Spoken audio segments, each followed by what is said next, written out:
All right. Okay.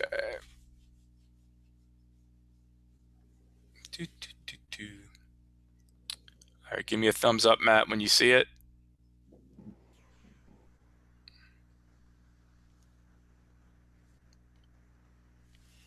Do you see it, Matt?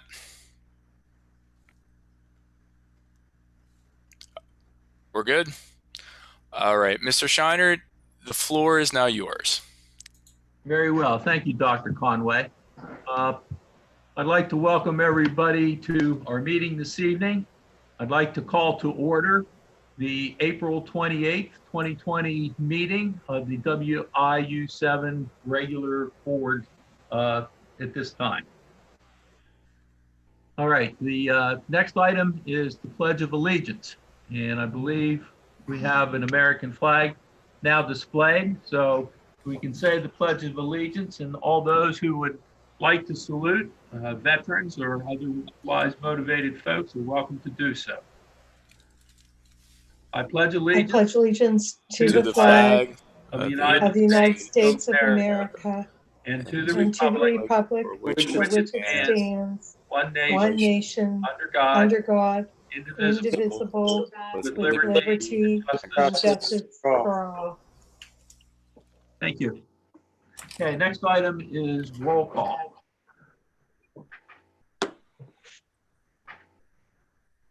All right, Mr. Shiner. Here. Mr. Sarnes? If you could signify. Sorry, present. I was okay. on mute.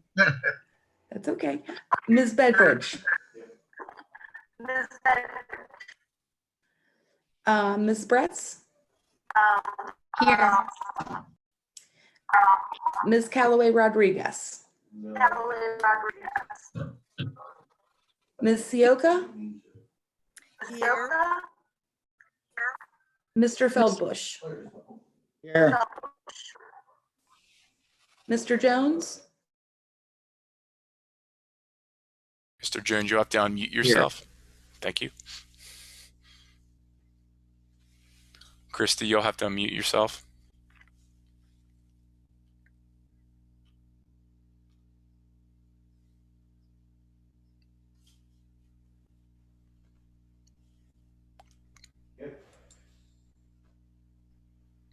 Christy, where are you at? Mr. Kendris? Here. Mr. Leonard? Mrs. Maines?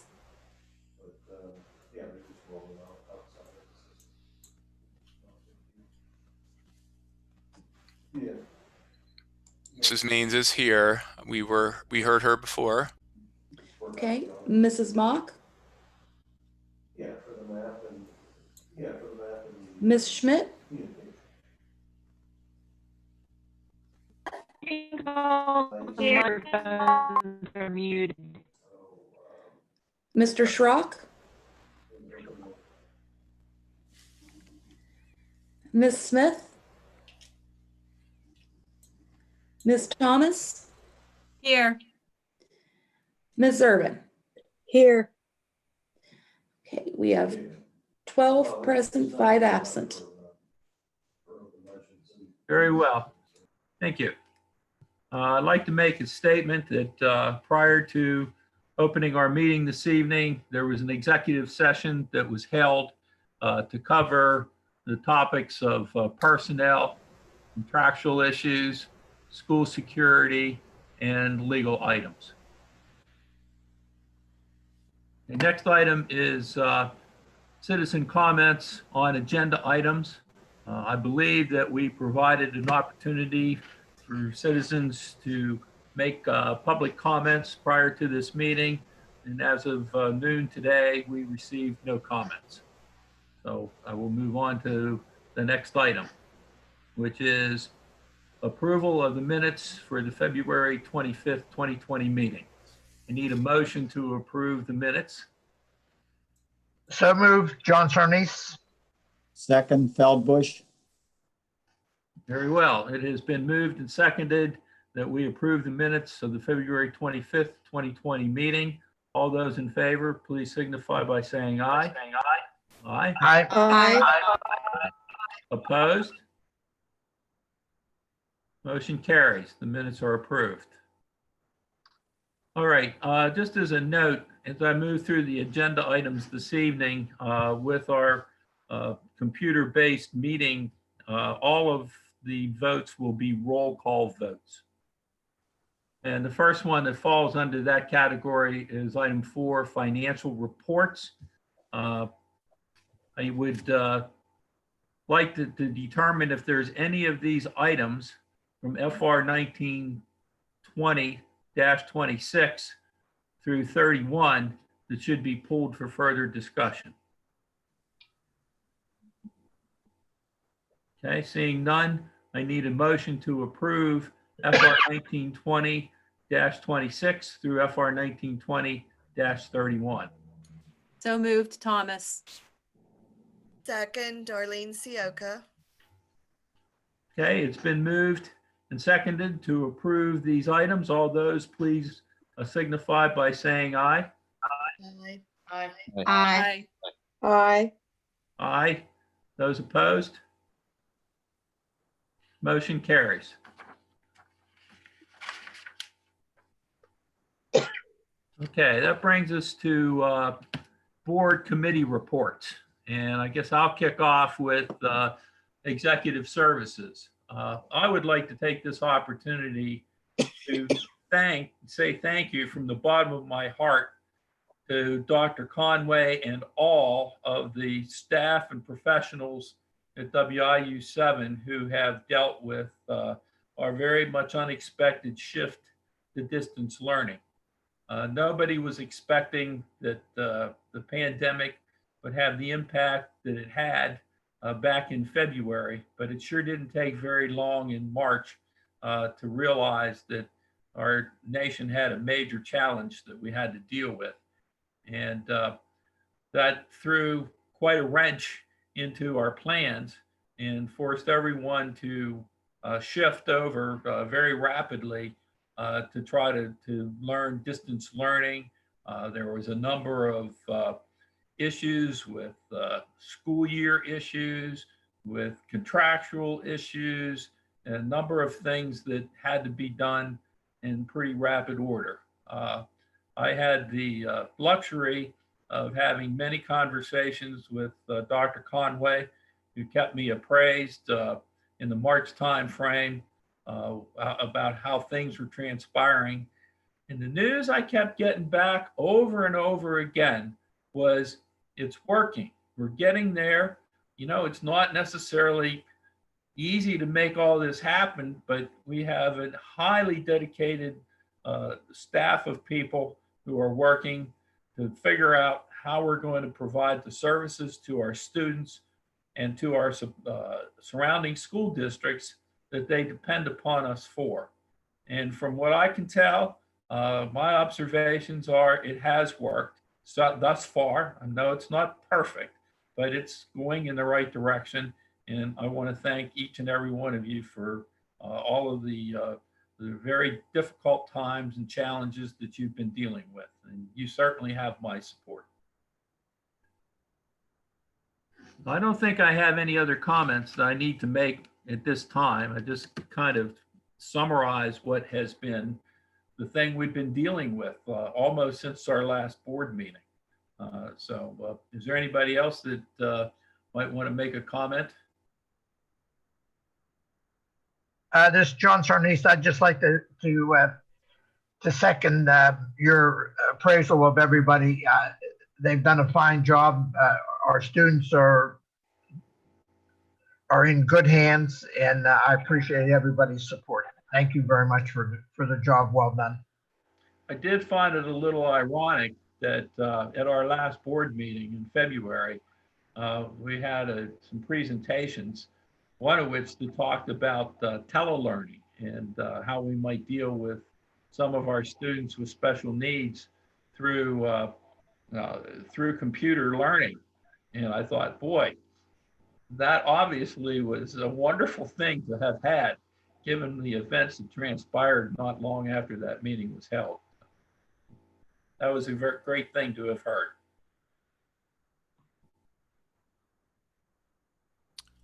So, All right. Let's move on to curriculum services.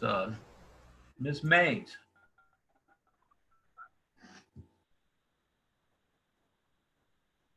You might be muted, Sue.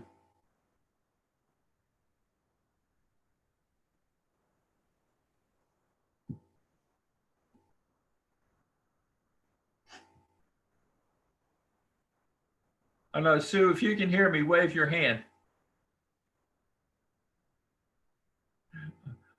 Okay, I think you're still on mute, but if there's no report, just wave your hand.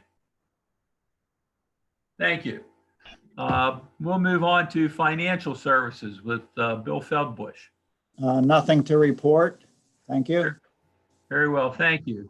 And then technology and infrastructure services, Bill Leonard, but I'm not sure Bill's with us tonight. Okay, I assume there's no report there. So now we can move on to item 6, the executive director report. Dr. Conway. well, thank you very much, Mr. President, and thank you very much for the kind words.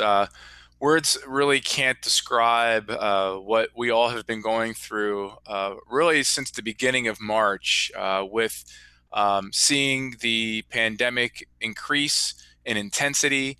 And the floor dropped out on March 13th, about 3 o'clock, when the governor's announcement came through. And the staff have done an outstanding job, top to bottom, side to side, in really taking a challenge and running with it and being so innovative. I think it's going to be a few more weeks or even months until we sit back and really analyze the type of response and the things that we have done innovatively over the last 5 to 6 weeks and how that's going to change our practice for the next many, many years. I am truly blessed to work with an incredible cabinet team, an incredible administrative team, an incredible support staff, and the educators, the teachers, the classroom assistants, personal care assistants, everyone really has risen to the challenge. And the very first thing that we wanted to make sure happened is kids were fed. And so as soon as that happened on the 13th of March, we went into high gear to make sure that all of our kids that we serve were fed and working with the districts. And I know Colleen Suchko and Dom Demagon played a huge role in that. Once we knew that we had basic needs met when it came to food, then we went into the mode of how do we educate students in this temporary new normal, which some of that temporary new normal, I believe, is going to become a new normal in the long term when we look at the innovations and efficiencies that we've been able to describe. And so the very first item on my executive director's report is that of continuity of education plans, which I haven't used the word continuity so much in the last 6 weeks and probably will never want to once this all is concluded. But this topic is kind of twofold. First, the districts needed help in creating and designing continuity of education plans. How were they going to continue educating students in a virtual setting? And so part of our efforts as an IU was to help our districts in developing their continuity of ed plans and exposing them to the different resources that are out there. Tim Hamill and his curriculum services team played a huge role in assisting districts. But not only at that district level, we were very involved at the state level and helping inform our state officials, helping design tools that would be used throughout the state. So an outstanding job was done. And if you look at your screens, if I go to our website and you click, and thanks to Christy revising the website, if you click on continuity of education, when that opens up, you'll see the big IU logo in the center, and then all of our districts. So if you're interested in learning more about all of our districts and what their continuity of education plans look like, feel free to check that out because that's something you can see how other districts are doing it. And that includes the CTCs. That also includes the Ketterer Charter School. And so it's been outstanding to see the sharing of resources and the expertise. And we also have a huge shout out to Eric Vaughn and him working with all the technology directors and helping and assisting them to get students MiFis and devices and so on. So that's one part of it. The other part of it is, how are we going to continue the education of students that are served by the IU? And Dr. Thomas did an outstanding job leading the student services team to take this issue and how are we going to develop education from a wide spectrum of different capabilities and needs for students. And so I asked Dr. Thomas to talk a little bit about our continuity of education plan, that if you just simply click on the logo, it then opens you up to our continuity of education plan. So Dr. Thomas, the floor is yours to talk more about the IU's continuity of education plan.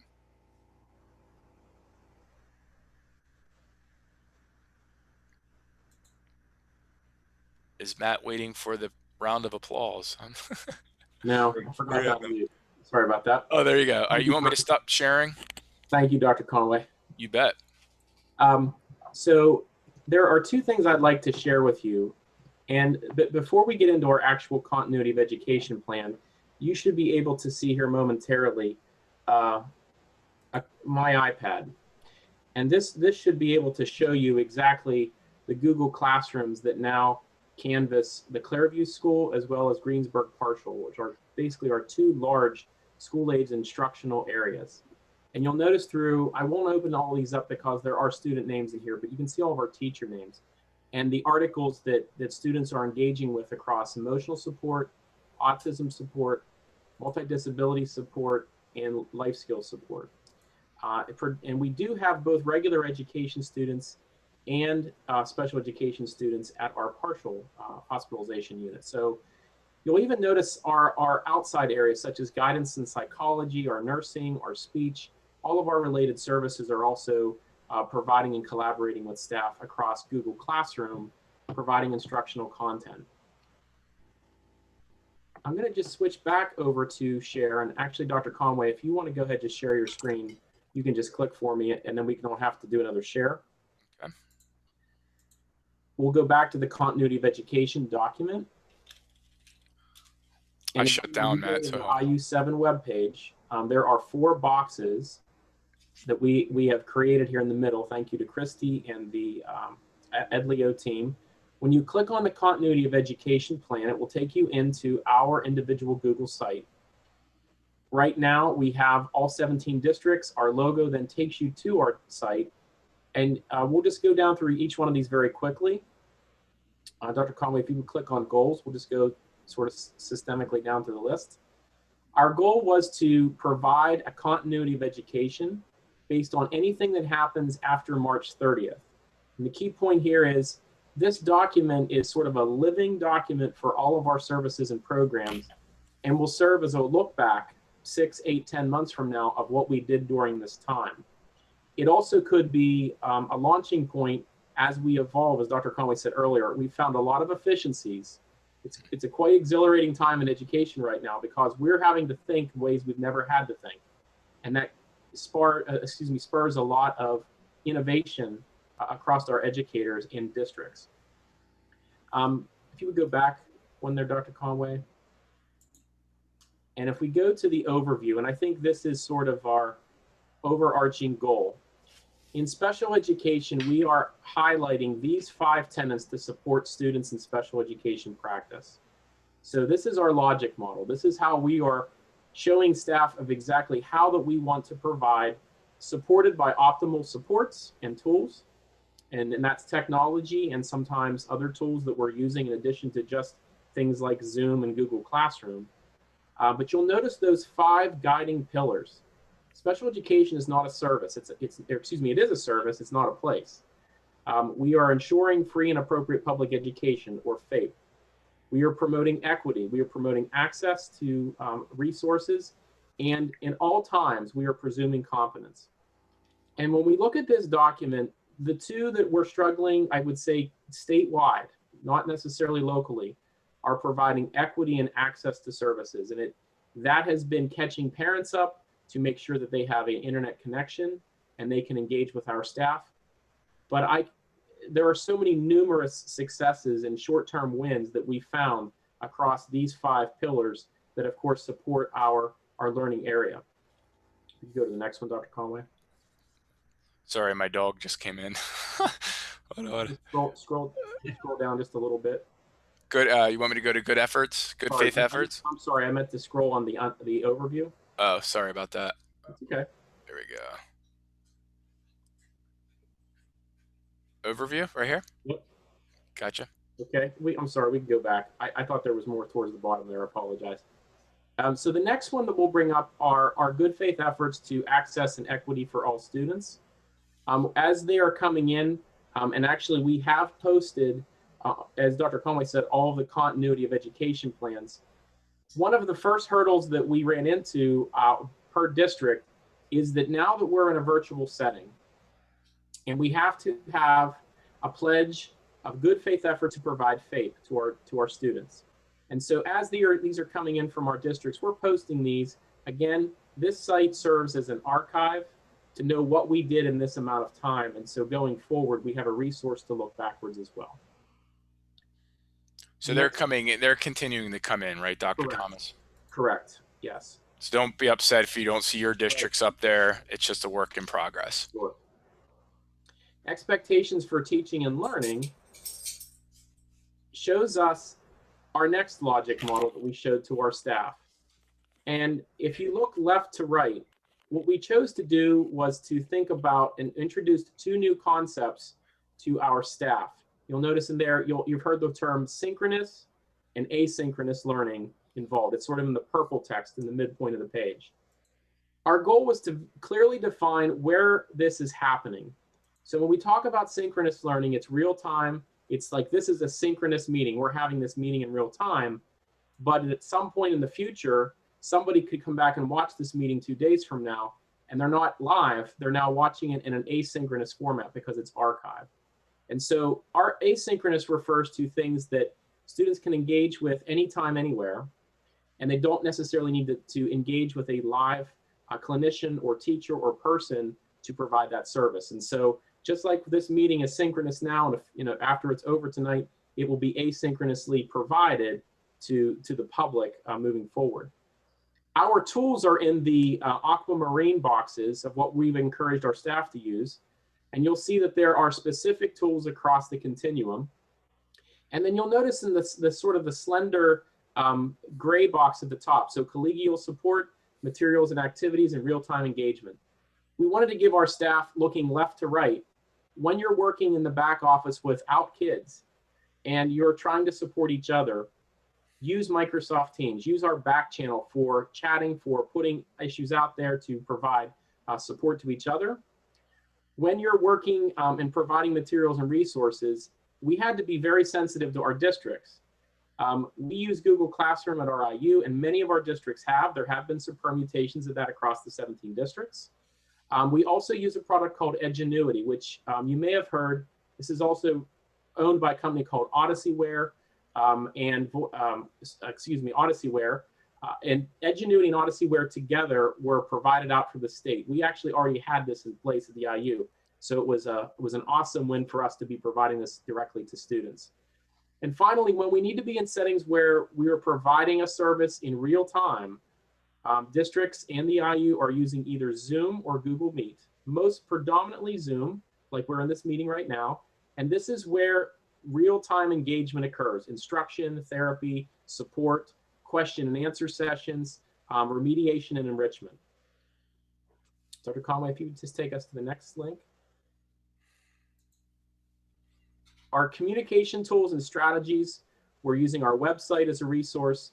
We're providing our automated dialer, especially early on in the closure. Dr. Conway had sent several robo dials to staff and to parents. We've used that with our EI staff as well and EI parents.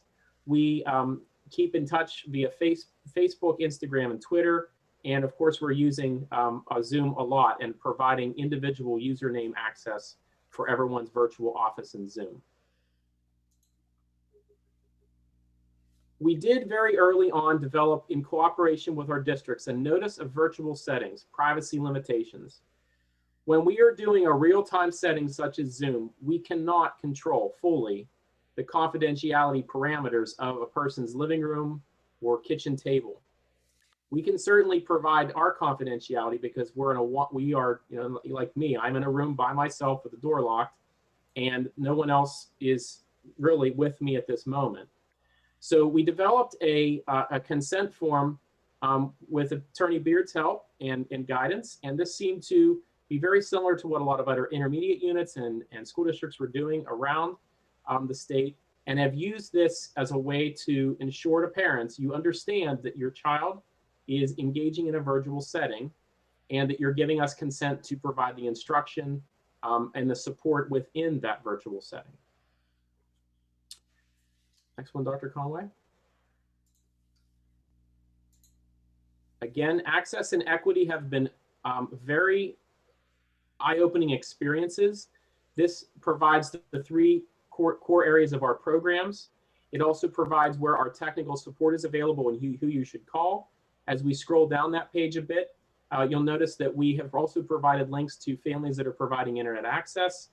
These are corporate partnerships that have pushed out to families seeking that. And again, early on, there were a lot of families that were looking for internet access, and I think it's diminished. And in certain situations where it was more appropriate to have a paper pencil approach, in those unique settings, we've provided those as well, to promote equity and access. We wanted to set high-level parameters for our staff of general expectations for instruction.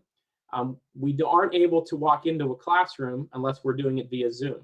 And so all of our supervision and evaluation has continued. Again, moving forward with having supervisors observe Zoom meetings or sessions with students, IEP meetings, parent conferences, etc. But these were high-level expectations of where our staff would be working and expected to be doing. We also wanted to pilot student expectations. And this is a growing list because I think students are for the first time engaging in situations, I can speak to my own two sons at home, of where they have to think very independently and then wait until their turn for access and support from their teacher in those real-time settings. And so these were our parameters around student expectations. We do take daily attendance at the Clairview School and the partial hospitalization program. In our EI classrooms, that is tracked by the individual teacher or therapist, and they log that as regarding what's called a session note, and they control basically all of the tracking on attendance in our early intervention program. With the help of Mr. Joe G. Lacente, who is in our curriculum services division, he's our ESL lead.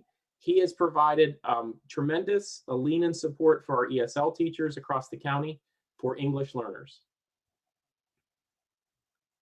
Finally, we wanted to provide two more items here at the end. First call points of contact. So when you have a question in an individual facility, we wanted to restate this. You can find this on say, a given program website in student services, but we wanted to restate this again. You'll notice that towards the end of that, something I haven't highlighted much in this plan has been our support to non-public schools. Non-public schools have been reaching out to us looking for the equal amount of support as well. And Mr. Stragan has done a phenomenal job at providing that. Another area you'll see on there is school age speech, hearing, and vision that I haven't highlighted much because it's not a building. It's itinerant services. Mrs. Winor is providing speech in multiple school districts across the county, deaf, hard, and hearing, and vision. And we found some true innovation, especially in deaf, hard, and hearing, and vision, and how we're moving that forward. Student enrollment issues goes to our data specialist, and additional contacts, if they can't get to one of those people, these are places where they can go as a resource. And finally, the last item on our list were resource links. And I'd like Dr. Conway to click on the Continuity of Education Planning Toolkit and give Mr. Hamill just a moment, if he could, to just briefly describe, this is the work of our Curriculum Services Division. And the Continuity of Education Toolkit has been provided out to our districts. Thanks, Matt. Just a real quick rundown of where this came from. The IUs at the onset of the school closures were asked by the Department of Education to work together to come up with resources as schools were forced into an online learning environment quickly. And we mobilized a lot of forces, and many of our folks at RIU were involved in this process. My whole team, curriculum services, I know some of Matt's folks in student services as well, and Matt as well. We all worked on this at the state level. What you see here in this particular website is what we felt was the most important part of what we came up with. We ended up in the end with a 72-page document of resources and guidance and things like that. This is a version of that has been made into a usable, accessible version. And if you click on, Dr. Conway, if you wouldn't mind just maybe clicking on the online resources section, we'll just give you folks a quick look here. What we've done is we've linked some of the resources, and you'll see them load in here in the bottom. These are resources that are kept updated live as far as recommendations that we have for online learning. You'll notice they're all listed by the product, how you gain access. We stuck with mostly free accessible resources. And we did our best to list everything here that we determined kind of put our stamp of approval on. We also, you'll notice at the top of the page, have a link for pencil and paper, which, very early on, as we had so many districts, as Matt mentioned earlier, access and equity was such a key component. We had to make sure that we were addressing the needs of those students who did not have internet access right away. And we had a similar approach to this, again, going to resources that were printable and accessible. In addition, we had resources for technology, ELL, and a number of other things that we felt were pertinent to our districts as they were working to move forward with their plans. A lot of feedback from the districts as they were building. As you well know, all of your districts have your own continuity of ed plans. I'm pretty sure that every one of your districts at some point jumped into this resource as a guidance tool as those were being created. So we were happy to do the work and get this together. And it stays online and is available for continued use. Thank you, Tim. And that concludes our continuity of education presentation. Thank you. All right. Well, thank you very much, Dr. Thomas and Mr. Hamill and your teams, both supporting the state level and supporting our local districts, and most importantly, supporting the students that we provide services for. So again, just a Herculean effort to make this all happen for that. All right. May I interject a quick question here? Yeah, sure. We use the word continuity again and again and again, and clearly that's a very, very important goal. I'm wondering what observations you might have on how the continuity is working. Are our students picking up on the use of Zoom or Google meetings, and they're getting their lessons, and are they you see evidence that they're able to kind of pick up from where the interruption occurred? Dr. Thomas, how about you respond on behalf of the students that we serve? Mr. Steiner, I follow every one of those Google Classrooms that we have at the Clairview School in the partial program. So I'll just give you that as a snapshot. I have been amazed at parents and students working in a partnership. Sometimes we put a lot on our students while they're in school, and parents send them off to the facility, one of our learning centers, and then they come home at the end of the day.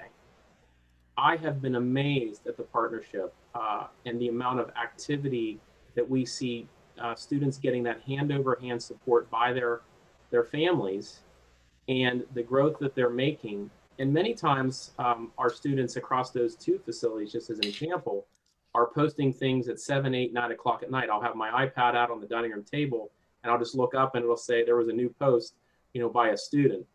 So it is truly a testament to supportive families, as well as I'm amazed at this concept of anytime, anywhere learning.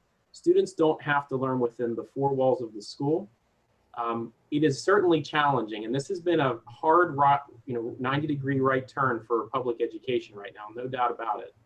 But the resiliency that I see in students, the short-term wins and successes that we find through those examples are truly are a memory for me after 23 years in education, and will stick with me for a lifetime. Thank you, Dr. Thomas. I really don't think there's anybody who can speak better than you folks as to how this new process is being received and working. So it's good to hear that you're seeing a lot of positive results. That's great. Thank you. All right. Well, thank you very much, Mr. Shiner. Continuing on with the Executive Director's Report, just wanted to share that the PAIU conference, as you all were aware, that we were the host IU for the 2020 conference, unfortunately has been canceled. But the good news is we will be the host for the 2021 conference in June. And so all of that hard work by the team is not for naught. It just means that we have another year of kindness that we can promote since that is our theme. And in terms of the backpack project that we've shared, it's our hope to do some type of event in the summertime with a regional event, with our county and with our sister IUs that surround us, to be able to put backpacks together, because Christy, if I remember correctly, we have about $20,000 worth of donations and materials, or are we up to 25,000 now? We, I believe, are about 22 or 23,000. Yeah. So thank you, Christy. So we don't want those items to sit in the Keystone Room until next June 2021. So we're going to look at somehow being able to put backpacks together and get them out for hopefully the upcoming school year with that. And letter C, part of my report, goes right in line with this theme of kindness, and that is the 3D Mask Countywide project. And I'm going to throw the floor over to Tim Hamill to kind of describe it, and I can be your Vanna White and show you the end product. So go ahead, Tim, talk to us a little bit about the 3D Mask project. So we started this project about 2 weeks ago. And a couple of our folks, Candace Height was one of them actually, who brought to our attention this particular 3D printing project. And it was a project that came out of Billings, Montana.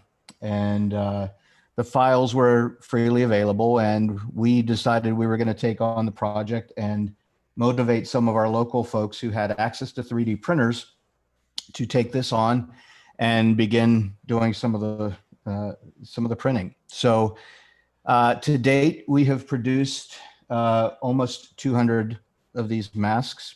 We will have, by the end of this week, I'm projecting about 300 to be completed.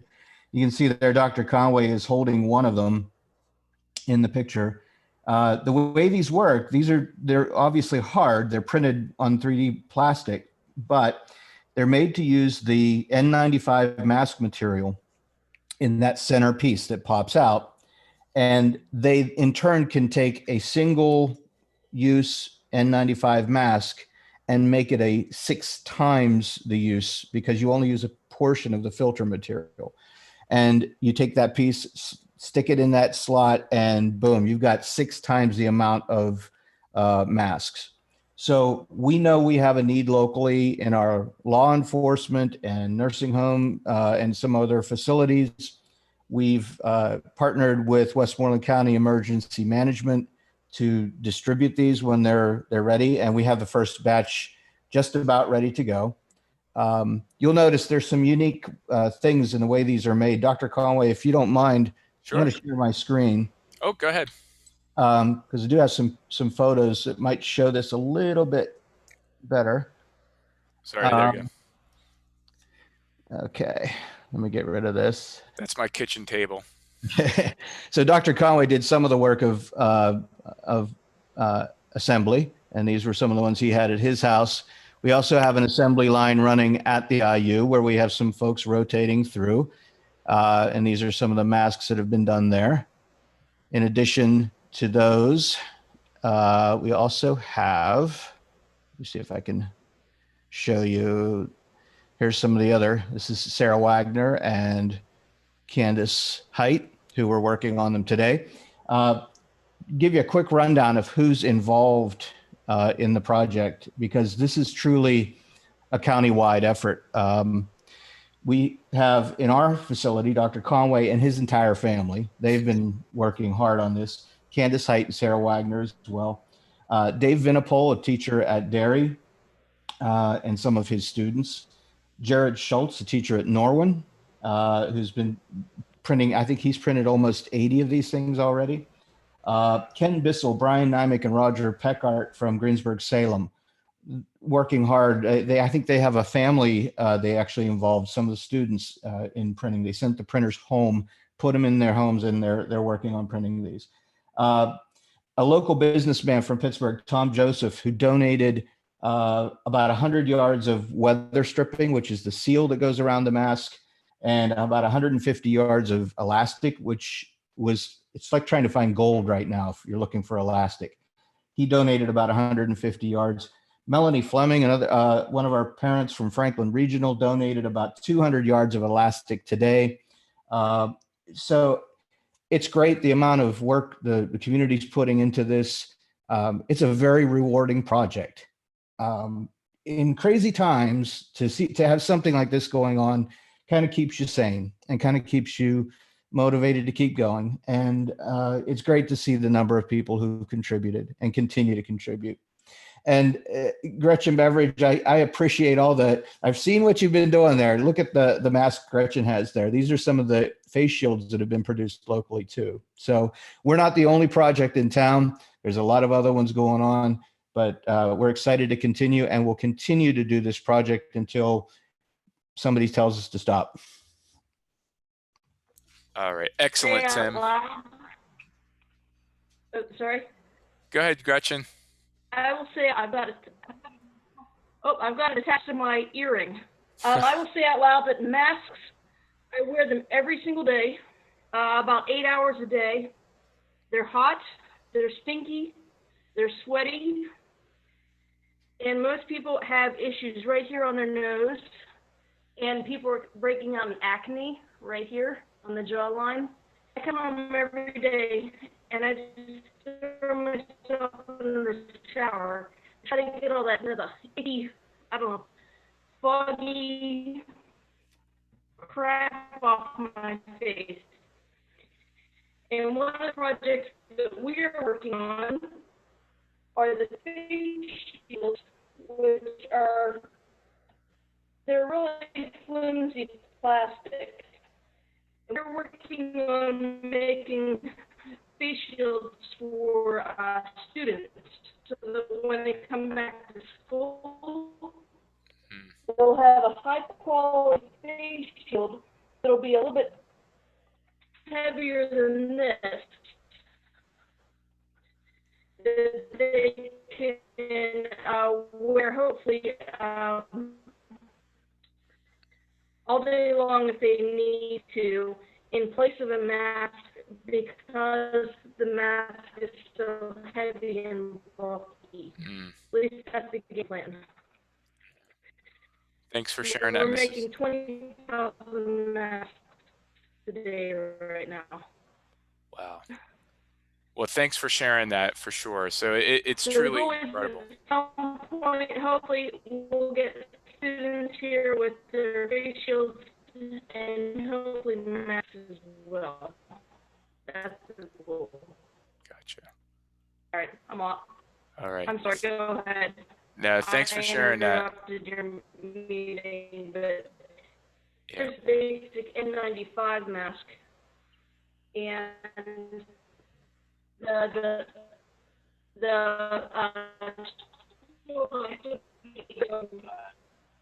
over top of that. There you go. Thank you. All right. Thank you, Mrs. Beveridge. We appreciate you for you sharing that. All right. So Tim, thanks again for leading this project. And I know that you've put a lot of miles going to different places and having meetings in parking lots to make exchanges and for materials. So thanks again for leading the project. My pleasure. All right. So next three items are real information items. Just wanted to remind the board that now that the conference has been postponed or canceled, we're going to recommend that we move our May meeting back to our original date of Tuesday, May 26th. You'll see that that is a motion later in to the agenda. Just wanted to again just remind the board. Christy does have a quick update in regards to board election process update. So go ahead, Christy. Just kind of give us an update of where we're at with the current election, and then as a result of the pandemic, we found some efficiencies that we can improve upon. Go ahead, Christy. Yes. When we went out on March 13th, I still needed to hear from 2 districts as to who their board representative was and information on their board members. And unfortunately, because everyone else went out at the same time, those 2 districts ended up canceling their March board meetings and then scheduling virtual meetings in the beginning of April. But that threw us off of our deadline, which is April 10th. So you will see later in the agenda that we are asking to waive that April 10th deadline date and make it April 30th, because I have since heard from both of those districts and now have all of the information that I can send out for the votes. But one of the hurdles that Dr. Conway and I had discussed was in prior years, we always had an authentication of either a board secretary or superintendent or the executive director signed off that the person who was voting would sign their vote in front of them. And that was like saying that I am the person who is to be voting. So I did some research, and in PA school code, there is nothing that speaks to having to authenticate that vote. So Dr. Conway and I made the decision that we would take off that authentication. That way, votes could be sent out to board members. They can vote for the board members, sign it, and return it back to us without worrying about timelines of when they can physically see somebody to authenticate it. And so there will be a motion to change our election and nomination rules to indicate that those items of authentication have been taken out. So I appreciate your consideration. And if anyone has any questions, please feel free to ask. All right. Thank you very much, Christy. So again, it just helps become more efficient. And when Christy and I were talking about it, and I asked her, when did this start? She's like, oh, this has always been the way it's been. And so it's times like these where you start to realize, oh, what are we doing that we don't need to be doing to make us more efficient? So thank you, Christy, for your research, and thank you for updating that. So that'll be an upcoming vote here in this agenda. Again, it just changes the timeline to send it out to April 30th for this year. And then it gets rid of the authentication. Moving. I'd just like to comment that those changes seem appropriate, particularly with the current situation. So thank you. You bet. Thank you. All right. Another upcoming vote in this agenda is going to be the recommended revisions to the school-aged and EI calendars. We are very happy to share that we will be able to meet the 187 contractual days in both of those calendars for both school-aged and EI calendars, and not have it to go up to June 30th.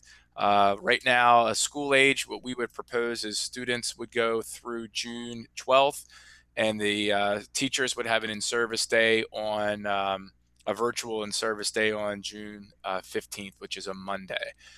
EI would be done approximately June 3rd, And then they also have 5 days EI calendar in June. It's the third or fourth week of June. Forgive me, I should know right off the top of my head. But bottom line is our staff and students are going to get the maximum number of student days within a 187-day employee contract. So we're very, very happy with how that all worked out. So that'll be a upcoming vote here in this agenda as well. All right. Last but not least, we do have a special guest who's been very patient through this last hour, listening to all the great things that are occurring during this pandemic.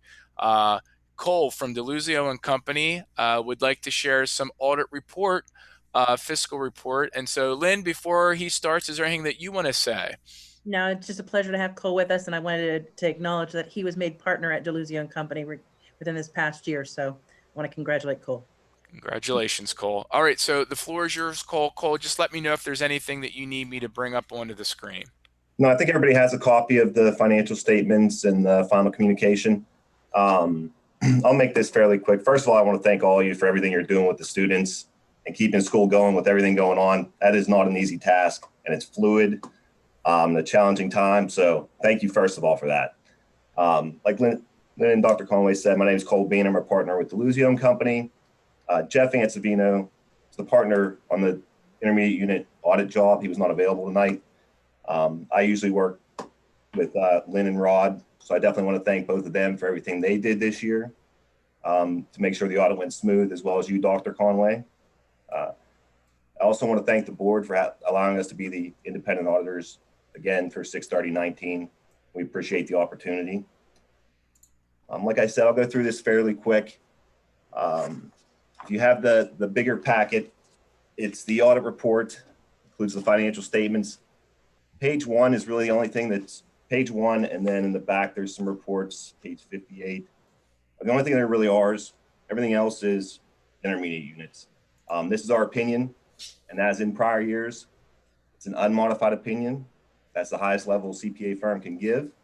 It's kind of known as a clean opinion. No findings, no issues. Makes things easier when you have good people in the finance department. I'm kind of going through here. The good news is no significant changes this year, no new standards.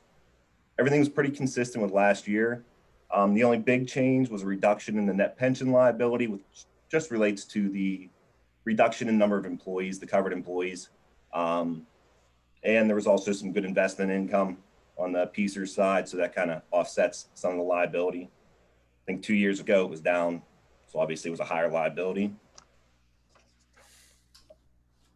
And that's on a full accrual basis. So looking at it on that basis, that's more like how business reports. So all liabilities, all assets are reported, all revenues, all expenses. Like I said, everything there was consistent. Current assets are still good. Current liabilities have remained the same as in prior years, leaving a current ratio of 1.5 to 1, which shows that your current assets can cover your current liabilities. Moving on to page 14, which is more what you guys look at on a monthly basis. These are the fund financial statements. These are more what we call modified accrual. Long-term liabilities are included here. It's more of a closer to a cash basis. So how much cash do I have? Again here, same as last year. Financial statements are consistent with the prior year. Assets are consistent. Cash is consistent. Usually the only swings we've seen here the past few years is a transfer between maybe some receivables or payables to districts.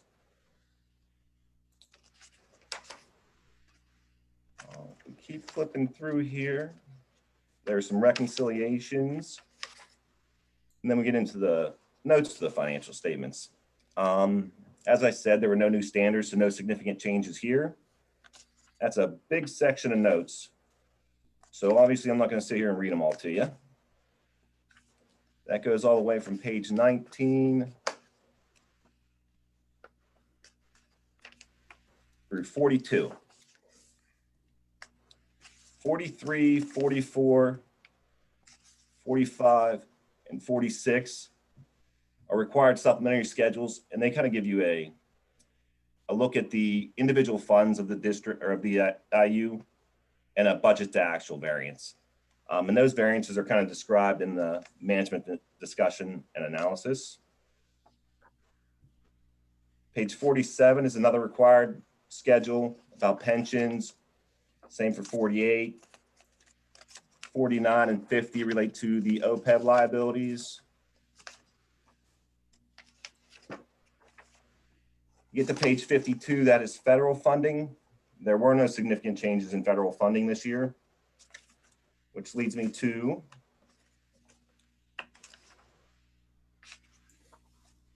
page 55 through 58 are our independent auditors reports on internal controls and compliance with federal programs and financial reporting. Again, those are clean opinions, unmodified opinions. There were no material weaknesses or significant deficiencies or any non-compliance required to be reported to the federal agencies. So that's another plus. And that can also be seen on page 59, a kind of a quick summary of everything we did. We tested the IDEA cluster again. That's the largest amount of federal funding. The IU passes through most of that funding. Again, we qualified as a low risk auditee, meaning there were no findings in prior years. And then there were no findings in the current year. So obviously that's a 60-page report in maybe a couple minutes. So if anybody has any questions, I'm more than happy to answer them now. Or you can always reach out to Jeff or myself at any point in time. Well, thank you, Cole, very much for your patience and sticking around and presenting. Lynn, what's the next step for the Financial Services Committee? We do have a committee meeting in May. So we have some things that we're going to go over, one of which I think I've put in the last couple cabinet reports was about the funding of a capital project fund. I think with COVID-19's pandemic, I'm just concerned about committing all of those funds until we see what funds we may have to use. So I have some stuff to share with the Financial Committee then at the May meeting, as well as some things around fixed assets and tracking those and reconciling between the Perigo system for the technology group and the general ledger. Okay. All right. Well, thank you very much, Lynn. And again, thank you, Cole, for joining us this evening. You're more welcome to stick around and see all the other votes that we're going to be taking, but we understand if you need to head out. So thanks again for being a great partner. I would like to thank Cole for his report, and very glad to hear that the audit came out in favor. But we rely upon your input, and I wanted to thank you very much. Thank you. I appreciate it. Like I said, Lynn and Oop, he froze. He froze. He did freeze. Okay, well, on that note, last thing I have thanks again, Cole. Last thing I have is, don't forget, it's Teacher Appreciation Week that starts May 4th through May 8th. So it's a great time to do shout outs to all educators within your district and throughout the IU. So just wanted to kind of send that reminder. That's starting May 4th with that.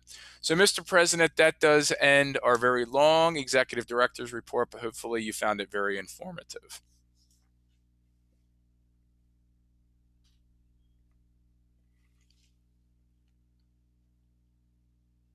And you're going to have to unmute, Mr. Shiner.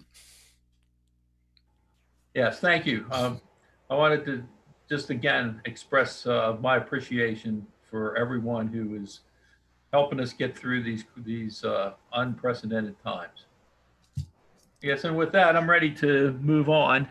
The next item on the agenda is for the Wiu Foundation. I don't believe Mr. Leonard or Ms. Murtha are with us tonight. I guess I could note that the only thing we have to report is that there were 2 events in March that have been canceled. The first one being Champion of the Arts Award ceremony, and the second being the bingo events. But other than that, I have nothing that I'm aware of to talk about the foundation. All right, the next item is 8, correspondence, and after that, 9 is old business. We don't have any reports for either of those items. So we can move on to 10, Human Resource Services. These deal with items HR 1920, TAC 48 through 52. Are there any items here that should be pulled for further discussion? Okay, hearing none, I need a motion to approve items HR 1920, 48 through 52. So moved, Urban. Second. Second, Thomas. Is there any discussion on these items? Hearing none, I'd like to take a vote. It's been moved and seconded. All those in favor say aye. Mr. President, we need a roll call vote for this. Very well. I forgot that. No worries. So I'll repeat, it's been moved and seconded to approve these items. Roll call vote, please. Mr. Sarnes, Yes. Mrs. Beveridge, Yes. Mrs. Bretz, Yes. Mrs. Sioka, Yes. Mr. Feldbush, Yes. Mr. Jones, Yes. Mr. Kendris, Yes.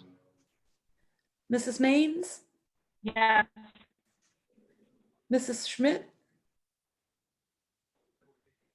Yes.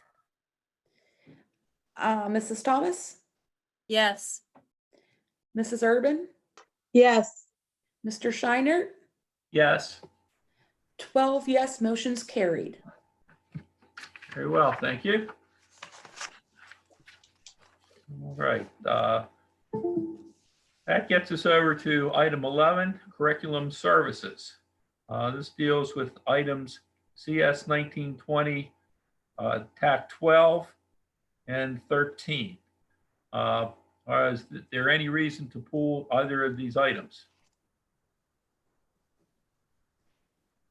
Okay, hearing none, I'd like to have a motion to approve these two items. So moved, Sarnes. Second. Okay, these items have been moved and seconded, or is there any discussion?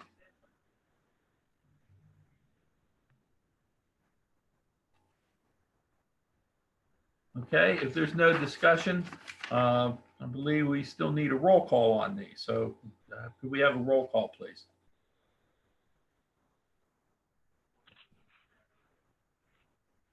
Christy, I think you're still muted.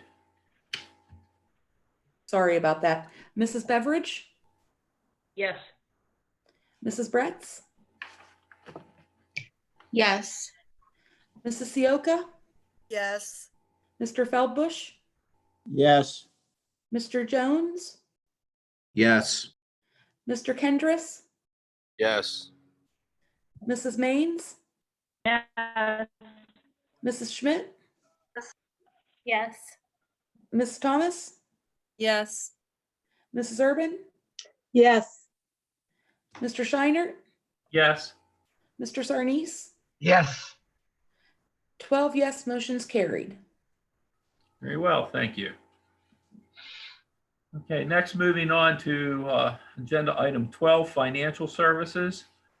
These deal with items FR 1920 TAC 5 through 9. Are there any items here that you would like to pull for further discussion? Okay, if not, I need a motion to approve FR 1920 TAC 5 through 9. So moved, Feldbush. Second, Sarnes. Second. Okay, very well. It's been moved and seconded to approve these items. Is there any discussion? Okay, if there's no discussion, again, we need a roll call vote. So if you could, Christy, please go with the roll call vote. Yes, Mrs. Bretz, Yes. Mrs. Sioka, Yes. Mr. Feldbush, Yes. Mr. Jones, Yes. Mr. Kendris, Yes. Mrs. Maines, Yes. Mrs. Schmidt, Mrs. Thomas, Yes. Mrs. Urban, Yes. Mr. Shiner, Yes. Mr. Sarnes, Yes. Miss Beveridge, Yes. 12 yes, motions carried. Okay, very well. Next is item 13, student services. This deals with items SS 1920, TAC 22 through 25. Is there any of these items, or are there any of these items that need to be pulled for discussion? If I can move, I'm gonna try to get some cover over here. If not, I need a motion to approve items SS 1920, TAC 22 through 25. Yep. So moved, Trying to get Urban. some cover. Second, Sioka. Okay, it's been moved and seconded to approve these items. Is there any further discussion? If there is no discussion, I'd like to have a roll call vote, please, Christy. Mrs. Sioka, Yes. Mr. Feldbush, Yes. Mr. Jones, Yes. Mr. Kendris, Yes. Mrs. Maines, Yes. Mrs. Schmidt, Yes. Mrs. Thomas, Yes. Mrs. Urban, Yes. Mr. Shiner, Yes. Mr. Sarnes, Yes. Mrs. Beveridge, Yes. Mrs. Bretz, You only have 13 Yes. people with the, 12 yes, motions carried. Very well. Moves on to item 14, technology and infrastructure services. This deals with items TIS 1920-12 through TIS 1920-13, 2 items. Is there any reason to pull either of these items? If not, I need a motion to approve items 1920 TAC 12 and TIS 1920 TAC 13. So moved, Thomas. Second, Schmidt. Second, Maines. Okay, these items have been moved and seconded. Is there any further discussion?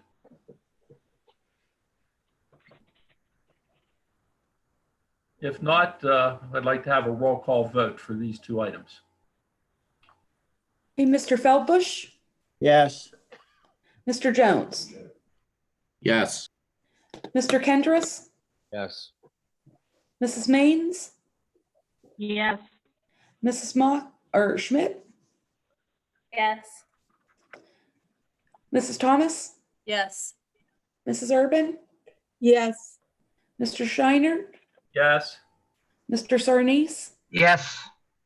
Mrs. Beveridge, Yes. Mrs. Bretz, Yes. Mrs. Sioka, Yes. 12 yes, motion carried. Very well. Next, I'd like to move on to item 15, school board. And I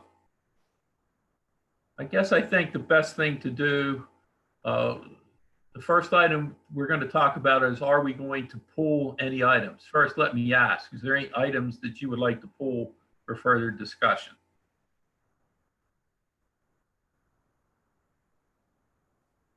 Okay, I would like to pull item H, SB 1920-66.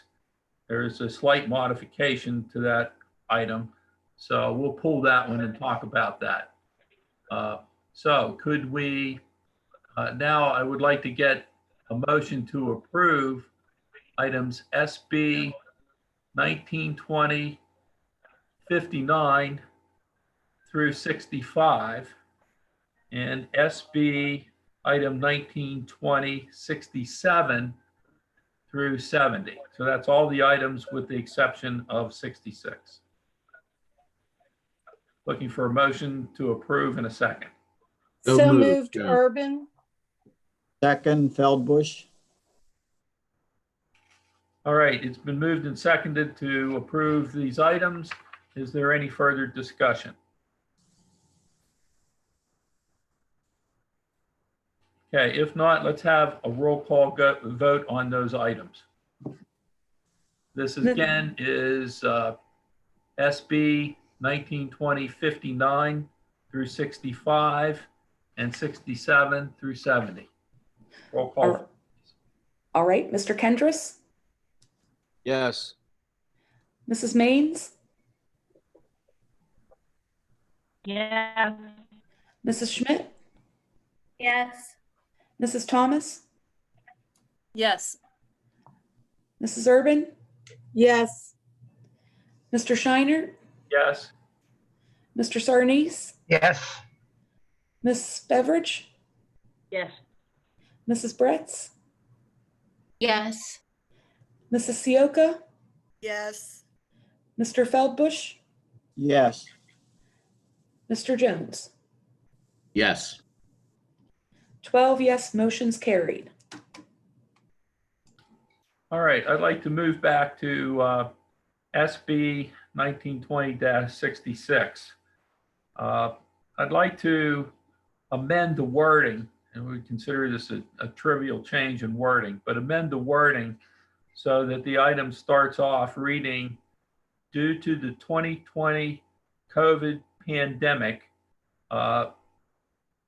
allow support staff and Act 93 employees to carry over unused 2019-2020 school year vacation and paid time off, and the rest of that item continues to read as is. So it's just the addition of this phrase at the beginning that says, due to the 2020 COVID pandemic, and then strike the word to. And we discussed that with Dr. Conway earlier during the executive director report. So I think we understand the rationale for that. So I would request a motion to approve this item with this word change. So moved, Sarnes. second, Sioka, Okay, this item's been moved and seconded for approval. Is there any further discussion? If not, I'd like to have a roll call vote on this item with the amended word change. Mrs. Maines, Yes. Mrs. Schmidt, Yes. Mrs. Thomas, Yes. Mrs. Urban, Yes. Mr. Shiner, Yes. Mrs. Beveridge, or Mr. Sarnes, Yes. Mrs. Beveridge, Yes. Mrs. Bretz, Yes. Mrs. Sioka, yes, Mr. Feldbush, Yes. Mr. Jones.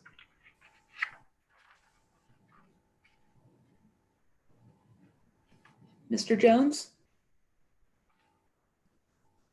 Yes. Mr. Kendris. Yes.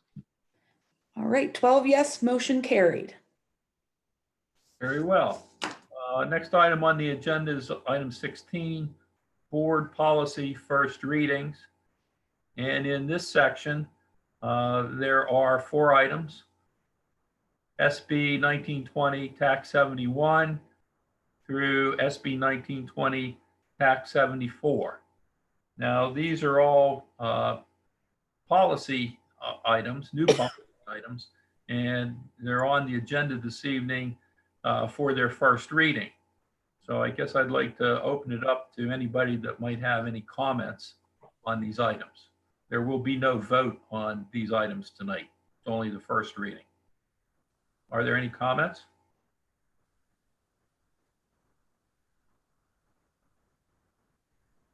Okay, I have no comments either. So if there's no comments, we can go on to item 17, which is comments by citizens on non-agenda items.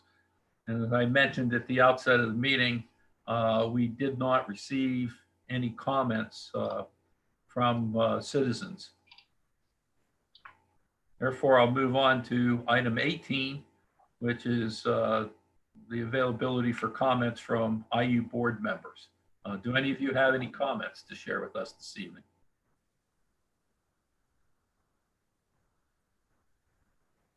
I have no further comments either, so I need a motion for adjournment of the meeting. So move, Sarnes. Second, Feldbush. All in favor? Aye. Aye. Aye. Meeting's adjourned. Thank you. Thank you. Good evening. Thank you. Everyone Thanks, have a good everyone. evening. And Say have good night, honey. a safe trip home. Yeah. Thanks, Maybe have to everyone. Go upstairs or downstairs.